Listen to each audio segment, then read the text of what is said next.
गजरा लगा के छौरी चलो ही बजरिया, पेन्हू ही तो सूट छौरी लाल। गजरा लगा के छौरी चलो ही बजरिया, पेन्हू ही तो सूट छौरी लाल। हे गेला गोही बड़ी बाबाल, चलो ही हिरनी चाल। तो हंसो ही छौरी तथा कहो गाल गाल गाल। गाँव के छोड़ा पटावेला, फेंको हो तोरा पर जाल। हंसो ही छौरी तथा कहो गाल गाल गाल। माल किसको बोला?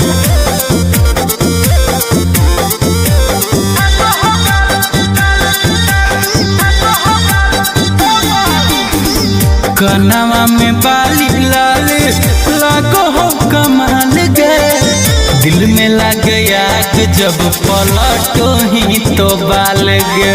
पागल ही की रे। कनवा में बाली लाल लागो हो कमाल गे, दिल में लग आग जब पलटो ही तो बाल गे। की कहियो दिलवा के हाल, बजो करजवा में झाल। हंसो ही छौरी तथा कहो गाल गाल गाल गाल। गाँव के छौड़ा पटावेला, फेंको हो तोरा पर जाल। हंसो ही छौरी तथा कहो गाल गाल गाल गाल। अरे भाभी की नहीं जैसे।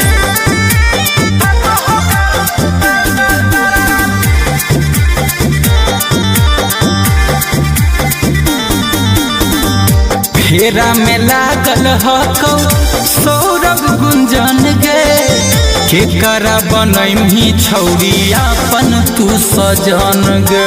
अरे अब तू पिटाई दे। फेरा में लागल हकौ सौरभ गुंजन गे, के करा बनैमी छौरी अपन तो सजन गे। उठो हो मन में सवाल, के करही छौरी माल। हंसो ही छौरी तथा कहो गाल गाल गाल गाल। गाँव के छौड़ा पटावेला, फेंको हो तोरा पर जाल।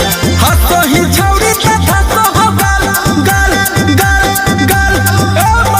धसे दे एकरे पे तो दुनिया फिदा है।